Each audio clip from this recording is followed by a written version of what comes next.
Hello guys, and welcome back to Cinema Movie Recaps. Today we're looking at a British, science fiction, action, horror movie called KillCommand. Spoilers alert, grab your popcorn and enjoy.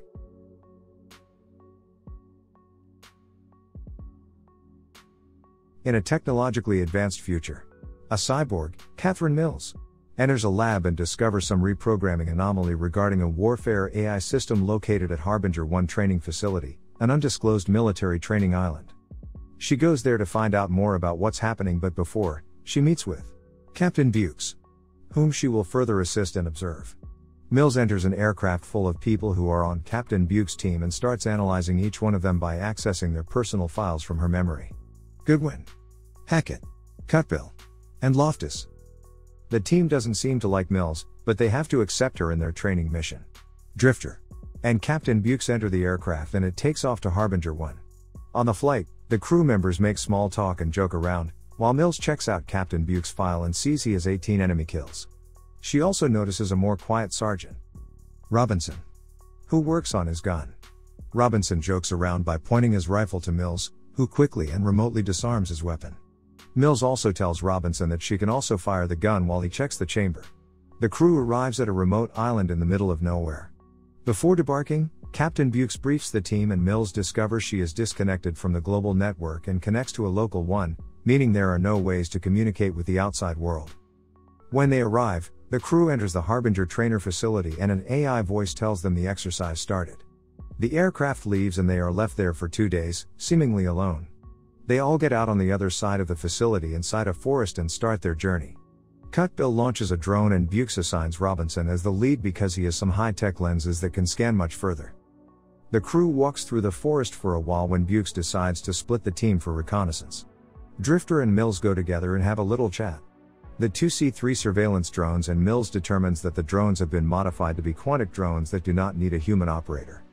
The rest of the team encounter the drones as well, but they decide to regroup and continue the training. They see 9 robot targets near the river and Bukes makes the plan to attack them. Each crew member gets into position and manage to destroy all robots. Meanwhile, Mills follows a surveillance drone into the woods and reaches a much bigger damaged robot. She tries to access its memory but without much luck. However, when she opens her eyes, the robot and the drones disappear and Bukes regroups the team and return to their camp. They gather around to eat and talk about what has happened. Mills is staying alone, trying to figure out what is happening with the communications and the strange damaged robot, but is interrupted by Drafter, who brings her coffee. They engage in a conversation about her being paralyzed until 11 years old and then having the chip implanted into her head, transforming her into the cyborg she is now. Drafter goes to tell Bukes what Mills told him about the communications and they both agree something is off with the training. However, Bukes tells Drafter that he never had communications cut off and he insists that Mills must know something since, quote, she has a radio in her head. Suddenly, Mills sees a study analyze reprogram or SAR unit in the dark but doesn't tell the team anything. They all go to sleep and Loftus watches over them. While sleeping, Mills has some strange dreams and Loftus is being attacked by an SAR robot. The crew hears the shots and they all wake up and start searching for Loftus into the forest. The search continued until morning, but Loftus was nowhere to be found. Eventually, Bukes spots some blood and the others find Loftus' body near a tree in the location of the first encounter with the 9 robots. Suddenly, a surveillance drone appears and another robot shoots Hackett dead. The rest take shelter behind trees and Bukes figures the robots took their initial positions from the day before. Bukes and Drafter throw smoke grenades to make sure the robots don't see them and they start attacking the machines. Captain Bukes manages to get closer to the robots and starts shooting at them. Strangely, instead of attacking him, the robots retreat. Unfortunately, Cutbill got lost and was spotted by 3 surveillance drones. He shot at them, but they took off. Alone in the forest, Cutbill gets caught by a SAR robot which holds him up for other robots to kill him. The rest of the team regroups and Bukes starts interrogating Mills. He wants her to turn those things off since she can see them in the local network, but she is unable to do so. They proceed in searching for Cutbill, but instead, they find an area full of dead deers the robots used for target practice. Shortly after, Mills alerts them that they are being tracked from the top of the hill and more robots start attacking them. Bukes manages to save Mills but they get separated from Drafter, Robinson, and Goodwin. They reconnect and decide to stay separated until morning. A surveillance drone found Bukes and Mills, so he takes Mills and they hide in a corner of the shelter. The big robot comes, connects to Mills' brain and leaves without harming them. The morning comes, and Mills finally wakes up. Bukes tells Mills about the robot that connected to her brain last night, and she responds by telling him that they need to find that robot. Bukes tells her to find a way they can do that, and they go to meet the rest of the team. The 5 of them decide to go back to the drop zone and wait for the transport back home. Mills goes with Bukes at the entrance, but when Bukes tries to say his name, the door doesn't open. Instead, Mills notices surveillance drones flying above them. She then tries to open the door using her machine controlling powers, but the robots now throw smoke grenades, just like the team did a day before. Mills is trying to open that door, but to no avail. Meanwhile, the robots attack the team again. Mills finally opened the door, but Robinson gets shot in the leg on the way to the base. Drifter, Goodwin and Robinson take shelter in a ditch for a short time, and they start running to the door again. The robots got closer and Drifter is dragged away by one of them. Mills runs to help out, and manages to turn off some of the robots for a short time. The crew starts shooting at the machines, but Mills insists them stop and let her try again to stop them. Bukes didn't listen to Mills, and, trying to stop Drifter's agony, he shoots him in the head. Mills, Bukes, Goodwin and Robinson get to safety, and Mills goes haywire on Bukes because he didn't listen to her and shot Drifter. Out of anger, she yells at Bukes that she could have stopped them because she made the robots. Bukes starts interrogating Mills, and she tells them that she doesn't know why the team is there and that she is the one who builds the programs and designs the prototypes. They all get suspicious of Mills, but she states that such thing has never happened before. The robots are supposed to be the team's replacement, and they study, analyze, learn and improve. Meanwhile, the robots started breaking into the facility. In search for a better defense spot, the 3 of them have Mills open a door that leads into a room full of different types of robots. Mills opens another door for them, and they find another room full of dead human bodies.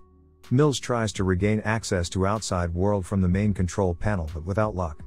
Bukes decides to ambush the robots there, and while they set up traps, Mills runs away and shuts them inside. She goes back down and activates a robot to try and communicate with the others. It boots up, and Mills try to rewrite their general orders of study, analyze, reprogram, but the robot tells her he cannot comply due to a human error. He explains that the humans do not behave as expected and they require motivation, so the robots use real ammunition. The robot then scans Mills and turns against her. She continues to try and stop the robots, but the first one boots up another one in the room. The crew tries to get in, but Mills refuses to open the door for them. Meanwhile, the ones from outside manage to enter the base, and somehow, Robinson opened the door just in time to save Mills. They take Mills away and get into position, waiting for the robots to get inside. The robots start shooting and the team retreats. When the robots enter the room, they set off a bomb planted by Bukes, and they are all destroyed. The team got outside of the facility on another part. They see some buildings now and a lot of dead human bodies. Mills goes inside a building and discovers an EMP device, which can be used to stop the original SAR unit. She then tells Bukes about it, and she says she needs a detonator for it.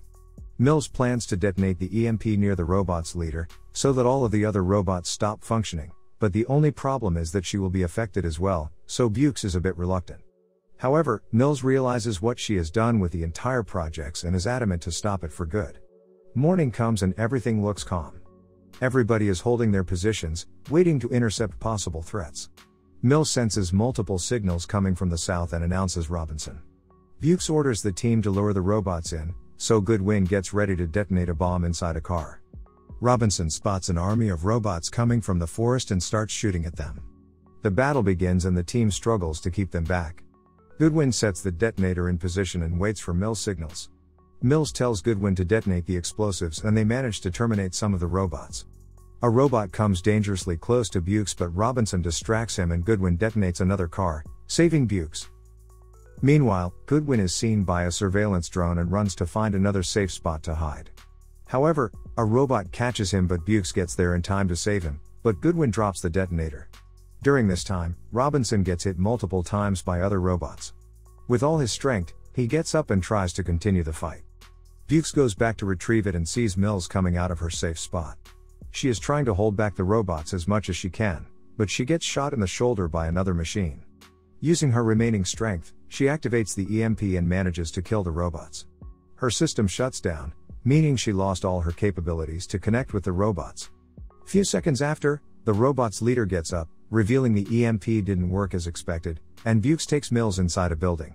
The robot leader follows them, and Bukes stays behind to fight it, while Mills crawls away. She reaches Robinson and notices he is dead. The robot leader spares Bukes' life, saying it has received its orders and more data is required to complete the program, so it heads to Mills and asks her to identify herself. She identifies as human, and controls Robinson's rifle to shoot the robot in the head. However, the robot manages to upload its program into Mills before it shuts down and Mills loses consciousness. Goodwin and Bukes are the only ones left. As Bukes and Goodwin approach the rescue aircraft, Mills reawakens with SAR's mission protocol. Thank you for watching. Please don't forget to like the video and subscribe to our channel for more movie reviews like this one. Until the next one, watch out and take care.